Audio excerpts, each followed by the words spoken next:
Hello and welcome to the Film Pulse podcast. This is episode number 354. My name's Adam Patterson. With me today, we got Kevin Rakestraw. Hey, Kevin. Hey. How's it going? It's all right. Cool. Yeah. How's it going over there? It's going pretty good. This week on the show, we'll be reviewing Ant Timpson's Come to Daddy. We'll also be going over some of what we're watching on the watch list and new releases in theaters, VOD, and Blu-ray. Thank you so much for joining us this week. Please remember to review us on iTunes if you get a moment. That would be super helpful. And to all our YouTube viewers, welcome. We have had a little bit of an influx in YouTube views recently. I had never quite understood the concept of listening to a podcast on YouTube, but hey, you know what? Whatever works. Housekeeping bits. There might be a new Ryan Watches a Movie, although I'm not sure. I really don't know. Supposedly we're going to be recording tomorrow, Monday, but I'm just not sure. If we can record tomorrow and get it in the can, then I can get it up on Thursday, and hopefully we can also record on Thursday to get the following week's show ready to go. But I don't know. Our February Blu-ray contest is live now. I will put a link in the show notes. We're going to be giving away a copy of Roma on Blu-ray. This is the Criterion Collection. Mm-hmm. So, So you can go to the site. There's a link on the sidebar right on the homepage on filmpulse.net that has the link to put in your entry or whatever. And it'll be, again, in the show notes here. Also, if you subscribe to our newsletter, there will be a link in the newsletter as well. Brought that back. I was slacking on the newsletter for a few months there, but I brought that back for January. I'm going to try to get back into the monthly newsletter thing. Yeah, good luck. Yeah, it always happens. I always end up biting off more than I can chew. I'm also working on a new video series right now too, which is why when we get into the watch list, I don't have much going on there because I was working on this video series for the site, which I'm pretty excited about, but not ready to talk about it just yet. All right, I think we can get into our review here. We're talking about Come to Daddy. This is coming out in theaters and VOD this Friday. It's directed by Ant Timpson and stars Elijah Wood, Steve McHattie, Michael Smiley's in there. I have a synopsis here. A man in his 30s travels to a remote cabin to reconnect with his estranged father. Now, I have a review that's going to be... I reviewed this out of, I think, Tribeca last year, and I'll have the review reposted on the site as you're listening to this. So we'll start with you, Kevin. What did you think of Come to Daddy? Well, again, this is feels like another movie that there's not a whole lot to talk about. I did, for the most part, enjoy it. I like the twist, the old twisty. I thought that was a good idea. I liked the way that it was executed, but it felt like everything after the twist, after, the circumstances changed and everything became, far more clear. It kind of just ended abruptly. To me, like it didn't feel like there was that much to it after that. Like it just kind of deflated after the twist. Mm-hmm. Yeah, completely agree. I feel like it did lose a little bit of momentum after the big reveal. I think just because this hasn't come out yet, we should be very careful about what we reveal regarding the plot, because I think that this is a movie that benefits a lot from where it goes, because at the beginning, I mean, from the synopsis, all you know is Elijah Wood is this dude who goes to reconnect with his dad. You have no idea. You have no idea where it's going to go and what turns it's going to take. And I think that it does take some pretty unexpected turns as it progresses. But I completely agree with you. I think that it does lose steam later on in the movie. Now, that isn't to say there aren't still a few shocking and entertaining moments, but I think that the build up to the reveal was far more intriguing than what happens afterwards. Yeah, because they do have a really good, like the relationship that they kind of build between Elijah Wood and Stephen McHattie, that whole build up thing and their interactions with each other. I found that very compelling, and I really didn't know where the hell this was going to go. And it was just, there's a good amount of tension there. And then, okay, yes, twist. And you're like, oh, okay, I got you. And then just to me, there just wasn't a whole lot after that, and it just kind of felt like the movie was over at that point. I think the good thing with that is that they did spend a lot of time sort of building up that intrigue. Like, what's going on here? Everything seems, because from the beginning, everything seems off. Like, everything just seems slightly skewed. And that was one of the things that I kind of appreciated the most about it, that you never felt like 100% comfortable in what was happening. No, absolutely not. There's always this sort of underlying bit of odd behavior happening. And I think that goes for like, I thought Elijah Wood's character was just so ridiculous in this. I mean, everything from all his outfits were completely out of control. It reminded me of the dude in Schitt's Creek. Can't remember his name. David. Reminded me of David in Schitt's Creek, Eugene Levy's son, and the outfits that he would wear and just how ridiculous he would act, and his ridiculous mustache and that like bowl cut that he has. What is that? What is that? I think that's a haircut I've never seen. Does it have a name? What's the name for that haircut? I don't know. It's like it really is kind of a bowl cut. It is a bowl cut, yeah, but it's very short, which is weirder somehow. Believe it or not. Because why? Believe it or not. Why wouldn't you just have it the same length the whole way down? I have seen people with that haircut walking down the street, so it is a real thing. New York. It's a real thing. I guess for New York it is. I loved he was just so ridiculous. He played such a ridiculous character. Do I DJ? Yes. Do I drop blazing beats? Yes. Does he though? We don't know. We don't. Probably not. We have no idea. I'm gonna guess no. I'm gonna guess a hard no. Well, the funny thing is that Elijah Wood is actually a DJ in real life. I know.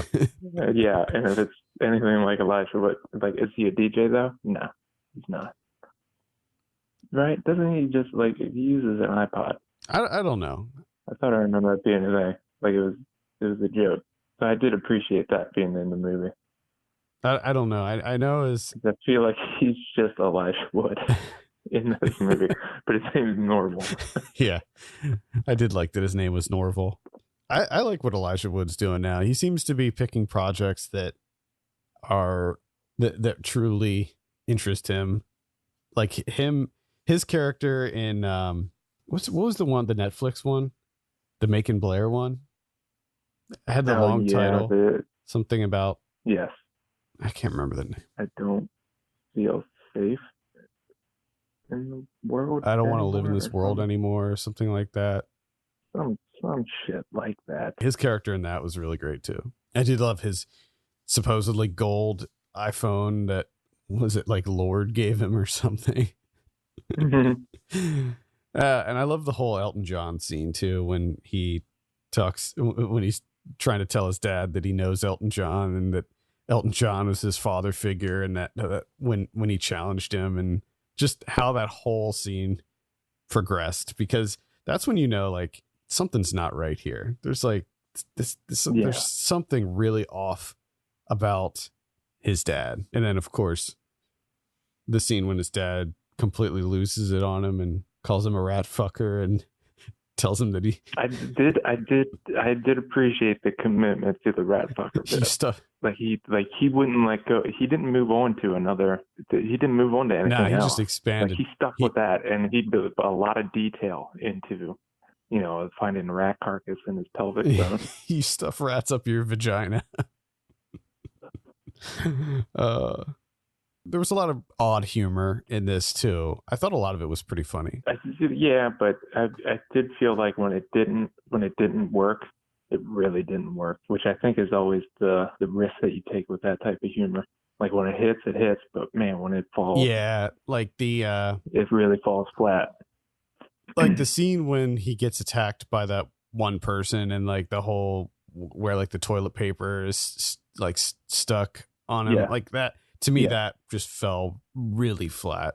Like because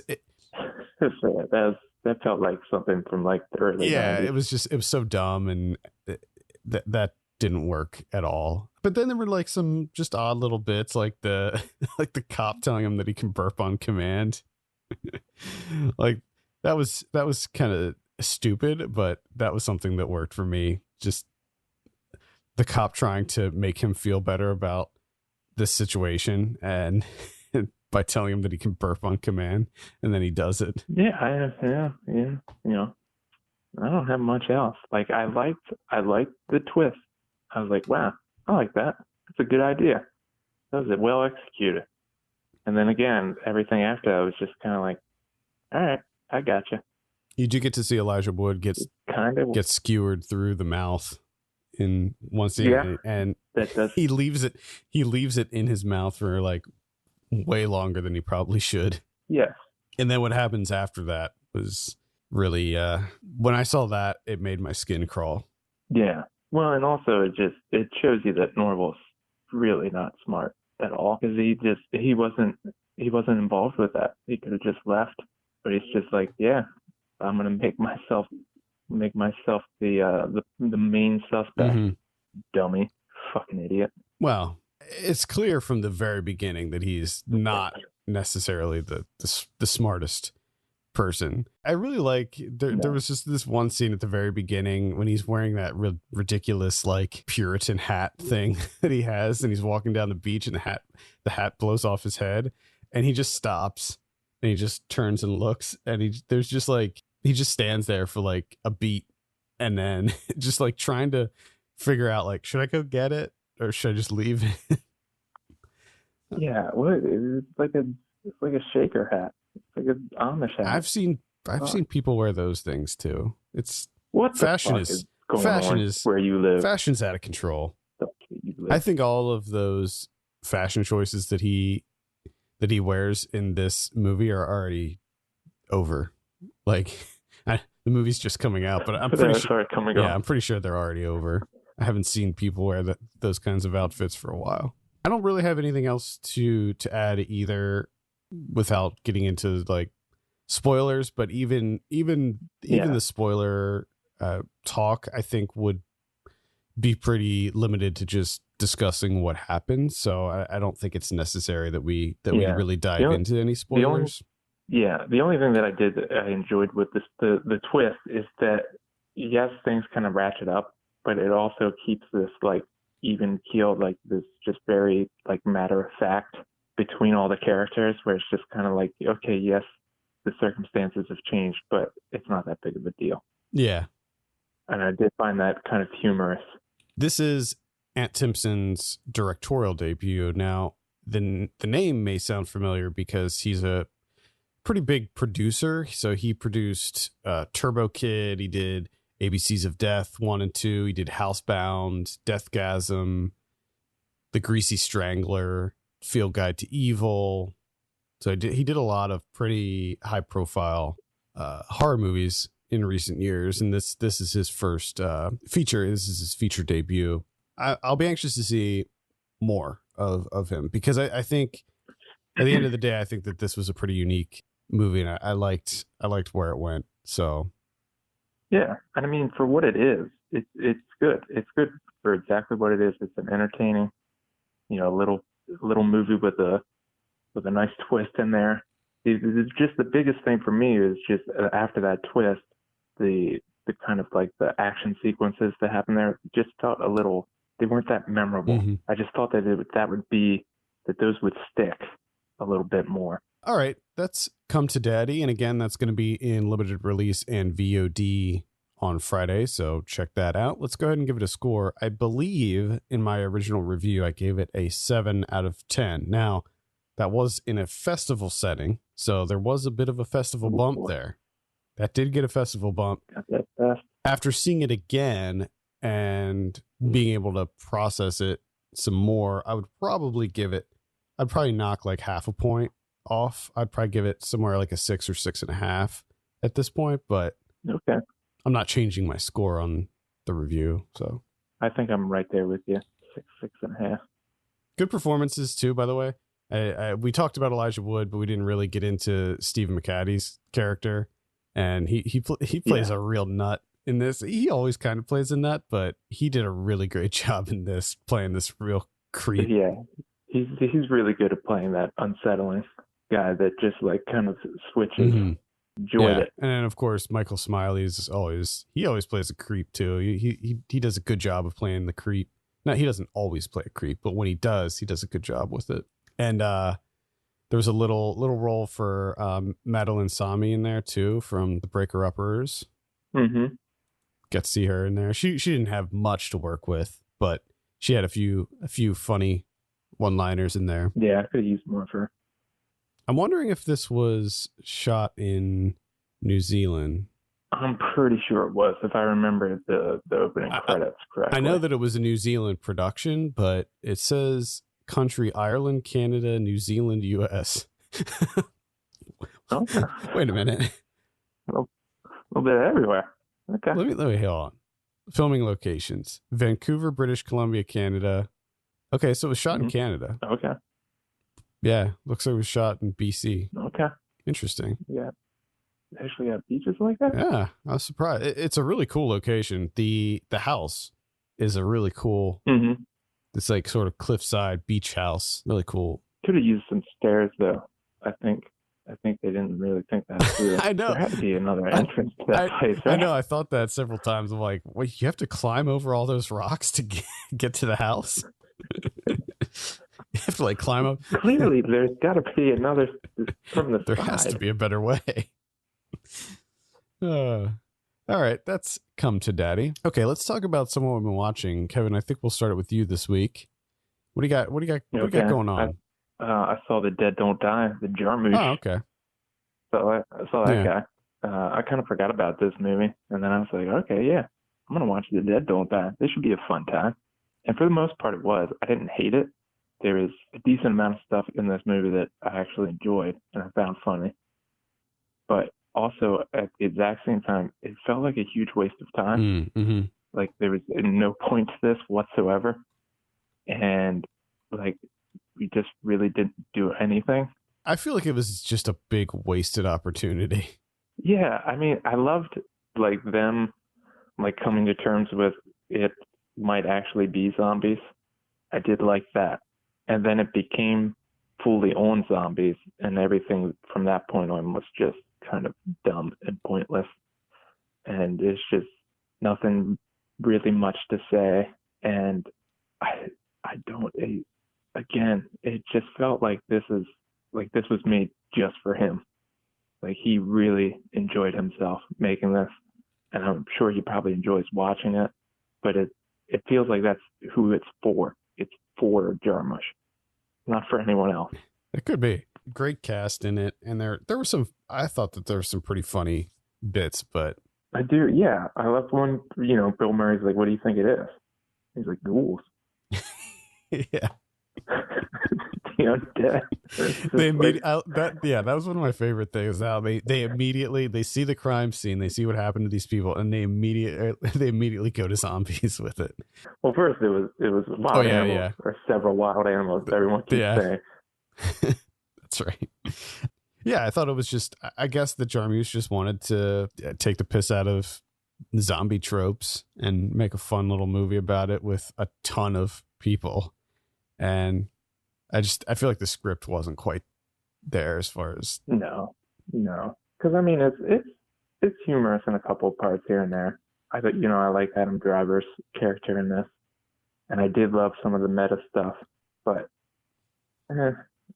whatever. Like, I'm not gonna remember any of this. Yeah, I already forgot large portions of it. I remember I wasn't a big fan of how it ended, like when it. Yeah, the end is really, really fucking. But like, I pretty much clocked out when it just goes completely off the rails towards the end. Yeah, just like, no, okay, I'm done. All right, that's The Dead Don't Die. I saw the newest Into the Dark entry, which is for Valentine's Day. It's called My Valentine. They just keep making these things. Well, yeah, they're in the middle of the second season now, so they're gonna keep It's only its second season. Mm-hmm. Yeah. There was no break Wow. though, so like they just kept going. So they did. So they Okay. did. They do one a month, and so they did 12 of them, and then they just started up the next one right away the next month. I believe. Yeah, I'm pretty sure. Yep. So anyway, this one it's going to be available on Hulu the 7th, and it's called My Valentine. It's directed by Maggie Levin. This might be one of the.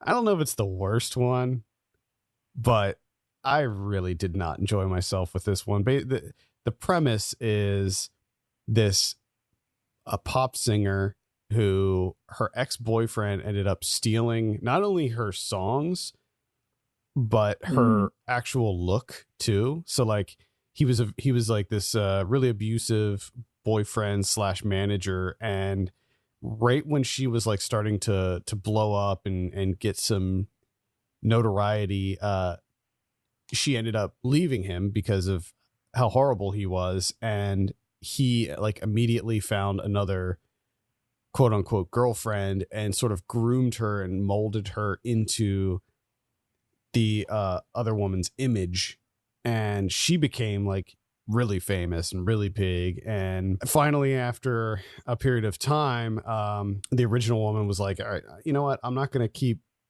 being angry over this. I'm just going to get back on the horse, and I'm going to start making music again, and I'm going to get back out there. And so she did. And during one of her shows, the boyfriend and the new girlfriend end up going into the club and sort of kicking everybody out of the club and holding them hostage. Sort of. It's not. There's like really nothing to say about it. It's just I did not enjoy it at all. The way that it was edited and stuff, there was like this like these split screens that were being used. It almost reminded me of like a Scott Pilgrim type thing, but it's just not good. Yeah, I can't recommend My Valentine. Hmm. I watched this little documentary called The Buffalo Hunt. This is from 2019. I have no idea how I came across this movie or heard about this movie. It's on Amazon Prime. You can watch it for free, which is how I did it. But then when I got on Letterboxd to look it up, because I was like, oh, I wonder why this is in my watch list.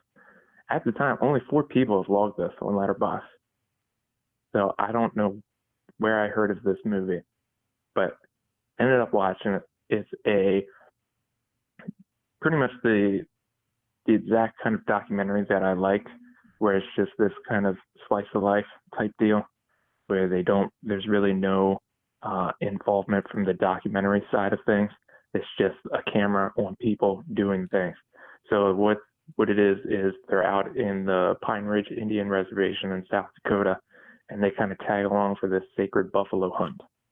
And it's just with all these men of this tribe, and they kind of talk about like what the different steps of the buffalo hunt, the things that they have to do, the rituals, everything. After they kill the buffalo, what they have to do, and they go through everything. It shows you everything that they do, and it's pretty much just that. And then another portion of it is all the buffalo meat. They essentially cook this giant soup for everyone on the reservation, and everyone comes to have some soup. So it's this whole big project that they have to go through, and it's really good doc. There's only 2 issues with this thing.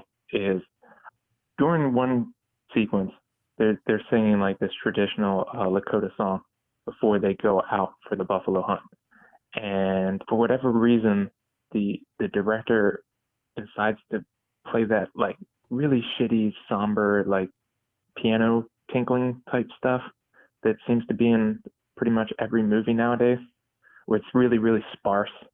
You'll hear like one piano key, and then 5 seconds later, maybe they hit 2 piano keys, Mm-hmm. and then maybe they hit another one, and then maybe another one. But it's and it's like during a traditional, like this very powerful, moving Lakota song that they're doing, that they have to do before they go on the buffalo hunt.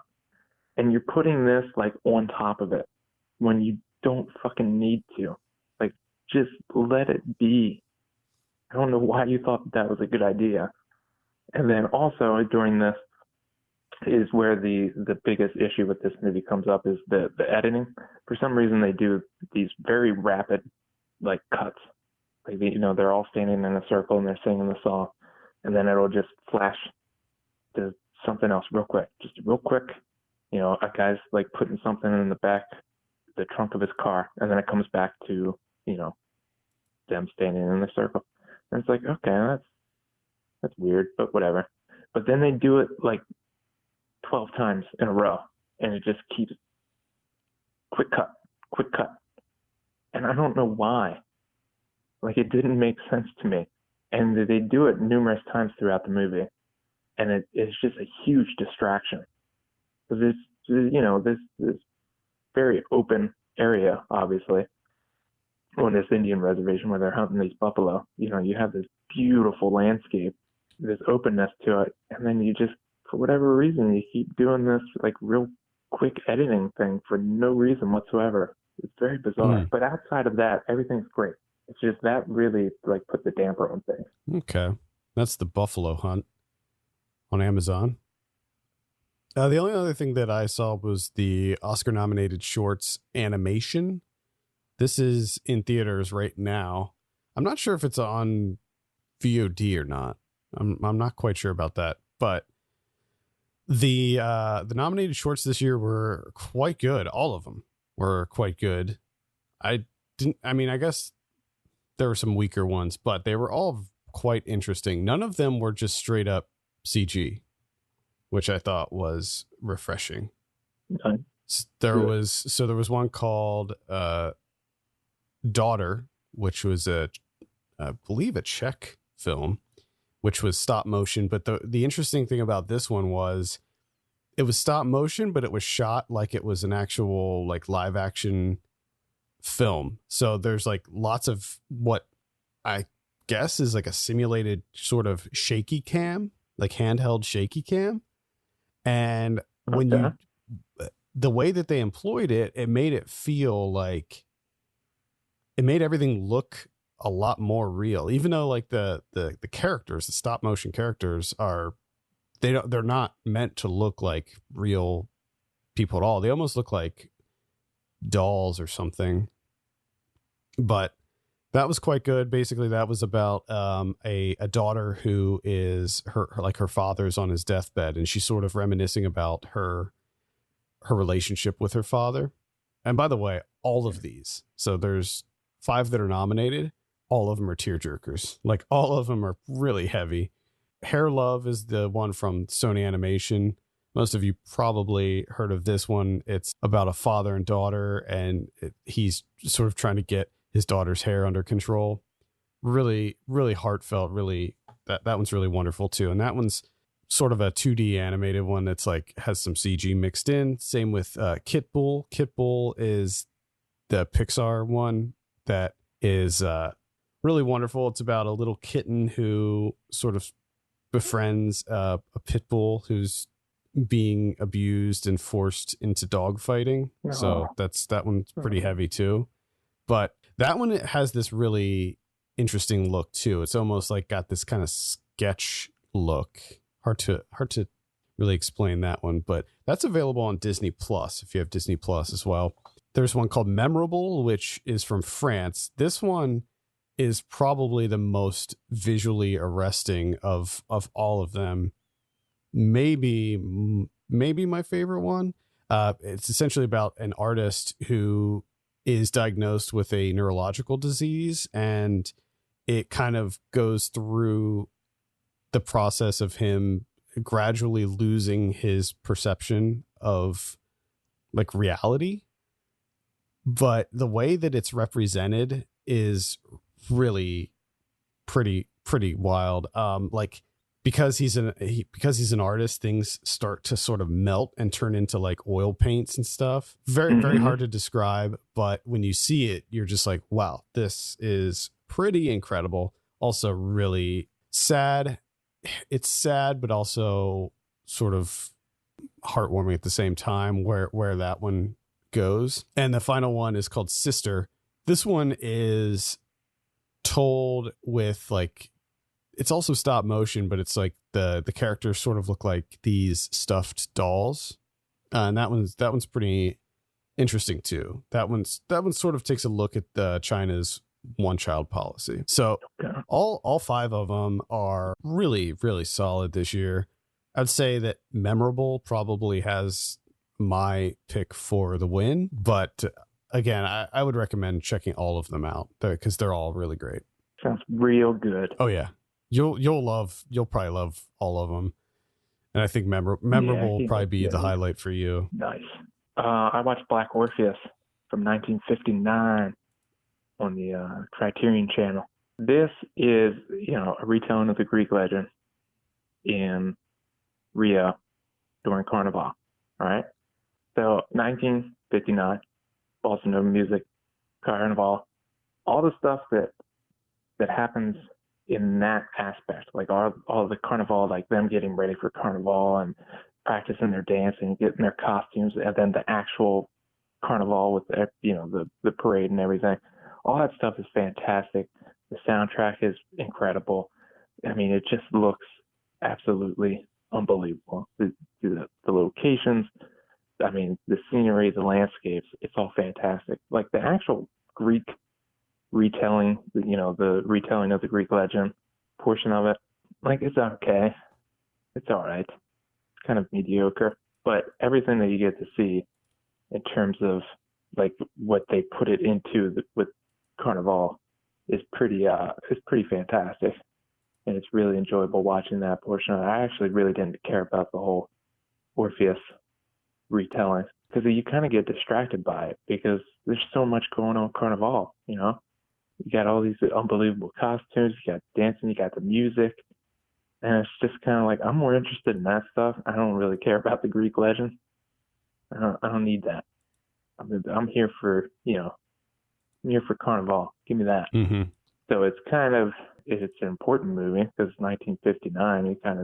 This movie is introduced bossa nova, but like the actual narrative of it is, it's okay. It's fine. And that's Black Orpheus. I can't remember. Did I talk about Can You Ever Forgive Me? No. So I finally checked this out. I remember like hearing a lot of good things, and just for whatever reason, I just never got around to seeing it. But finally checked out. It was on HBO Go. So I was like, what the hell? Let's give it a shot. And I was quite surprised. I was really taken by this movie. Melissa McCarthy's fantastic. So is Richard E. Grant. And it's a really captivating story. And it's just wonderfully told. Performances are fantastic. It's got a nice mix of, drama and comedy and all those things. She has Melissa McCarthy's character. She's this celebrity biographer, and she's kind of like fallen out of favor. She's not really that popular anymore. She's not really selling books. She doesn't really have a way to make money, and she needs money desperately. So what she kind of finds out, she inadvertently finds a letter written by an author or a comedian. I can't remember who it was that kicked the whole thing off, but she found it in the archives. She kind of kept it to herself, sold it for some money, and then realized like, okay, there's this whole market of, memorabilia, like correspondence from famous authors. So what she ends up doing is getting a whole bunch of typewriters and getting the right kind of paper and starts fabricating these letters from famous authors to, whoever they know. And she goes around and starts selling them, and she starts making a decent amount of money that she can live and, pay rent and all that stuff. And then, of course, the FBI gets involved and they come after her. So I got to say, I wish I saw this back when it came out, because this probably would have been one of my favorite movies of the year. It was pretty entertaining watch. Wow. Yeah, so if you haven't seen Can You Ever Forgive Me yet, I definitely do it. Yeah, I missed it too last year. Or I don't know, like it just didn't, and it's weird because like the trailers and stuff that I saw for it compared to the actual movie that I saw, like it felt like, I don't know if it was like bad advertising or just marketing was bad. So it was like, if I knew that it was this, I would have totally watched it. Based on a true story too, if I remember correctly. Mm-hmm. Yeah. All right. And that's Can You Ever Forgive Me? Check it out. All right, let's talk about some of what we got coming out in theaters this week. We got Birds of Prey. That's the biggie. I mean, what do you think about this? Any interest from your end? Nope. Nothing. Nothing. I don't know why. No thanks. Really mild. It looks fine. It's fine. Really mild interest from me on this one. It's rated R, so that kind of makes me wonder what's going on in there. But yeah, I don't know. I mean, I like the character. I like the casting. I think that Margot Robbie makes a good Harley Quinn, but just from the trailers that I saw, it's just like, I don't know. I don't know if I care. I find that character slightly annoying. So I think that character is okay, like in little bits and pieces, but like a whole movie, like a whole runtime of that, no, I don't think so. Comparing Margot Robbie's version to like the cartoon version, she is a little bit more understated than the cartoon. So I think her version of it is more palpable than like the Batman animated series version. But let's see. Yeah. We also have that's the major wide release this week. And in limited release, we have And Then We Danced, Cane River. That's re-release. You got Come to Daddy, Dream Round. The Lodge is in limited release. Pretty excited for this one. Blake wasn't too high on this when he saw it at I think Cinepocalypse last year, but I'm kind of into it. So yeah, Malang is coming out. We got Pandora and the Flying Dutchman, the son of a prominent journalist. Waiting for Anya. Yep. Oh. Zokmi, and it looks like that's about it for theaters. VOD this week. We got Back to the Fatherland, Atomic Apocalypse, which is described by critics as both an absolute joy and eccentric and effervescent. Okay. The electrifying film is set a post-apocalyptic world where a woman fights to survive and be reunited with her family. What about that seem like? And I'm seeing like a still image from it, and there's like a burnt body that's on the ground. Like, how's that an absolute joy? I don't know. You're missing something with this. Also, the synopsis has some grammatical errors in it. So we got The Festival coming out. That's a comedy from the creators of The Inbetweeners. Never saw that show. Did you ever see The Inbetweeners? Nope. Invasion Planet Earth is coming out. It's a War of the Worlds meets Independence Day. So there you go. Yeah. The Hunt for Vlad the Impaler. Stan the Man with maybe contender for poster of the year here. Yes. Without a doubt. There's no one unseating that. I implore you all to go to our site and go to the VOD release calendar just to see the poster for Stan the Man. The pull quote here is, "Sometimes you just gotta bet on love." Unbelievable. If any of you aspiring filmmakers out there are just not sure that your movie's going to make it, just take a look at Stan the Man, and I think that'll give you all the motivation you need. Yeah. Lift your spirits. That's really mean. I shouldn't say that based on I haven't seen the movie. I'm just saying that based on the poster. Let me rephrase. All you aspiring graphic designers out there who are feeling like you're not going to make it, take a look at the poster for Stan the Man. How's that? Inside Game coming out. These are all on the 4th, by the way. Inside Game is a documentary about a basketball coach or something like that. On the 7th, we have Come to Daddy. We got A Patient Man. We got Waiting for Anya. And looks like that's about it for VOD. On Blu-ray this week, got Dr. Sleep coming out. And this one includes the director's cut. So there's the theatrical cut and director's cut included in that. That's sort of a rarity for major releases. Yeah. So I'm really glad to see that. And I'm anxious to see the director's cut of this movie. I was really surprised at how much I enjoyed it. So I'll be anxious to see the director's cut. The House That Jack Built is coming out, and that's going to be a director's cut version of that as well, which I did not see the director's cut version of that. So I forgot about that movie. Yeah. Actually. Yeah, that's the Lars von Trier one. It's pretty good. That one I don't think I will go back to see the director's cut. I don't think I'll be revisiting the director's cut for that one. Yeah. Looks like Boys in the Hood's getting a 4K release. The Nightingale from last year is coming out. That's the Jennifer Kent one. Summer of Sam is getting a new Blu-ray release. Last Christmas from last year. That's the one that was surprisingly directed by Paul Feig that I didn't know for a very long time. Waves from last year is coming out. Rabid, that's the Saska sisters one, remake of the Cronenberg film. Looks like The Breakfast Club is getting a steelbook, although that one's on Criterion, so I probably would skip the steelbook and just get the Criterion for that one. Let's see what else we got here. White Snake, that's the animated Chinese film from last year. Brain Damage from 1988 coming out on Arrow. Mon Monsters from 2017 coming out. I think that's on Shudder, actually. So you can give that a look now. Evil Ed from 1995 is coming out on Arrow as well. High Strung Free Dance is coming out. The Hunt for Vlad the Impaler is coming out on Blu-ray as well. The Mandela Effect, that's a thriller from last year. I was wondering when they would make a movie that sort of explores the Mandela Effect. And it seems like now's the time. Unfortunately, it doesn't seem like it was very good. Yeah. It's pretty much all I see here. What about Criterions this week? 0. 0 Criterions. All right. Done. Okay. Glad I could help. Glad you could contribute. I think that's going to do it for this week. Thank you so much for listening. Please send us your questions and topics to podcast@filmpulse.net. You can follow us on Twitter @filmpulsenet and @filmpulsekevin. And if you have a minute, please consider giving us a review on your podcast platform of choice. For Kevin Rakestraw, my name's Adam Patterson. We'll see you next week.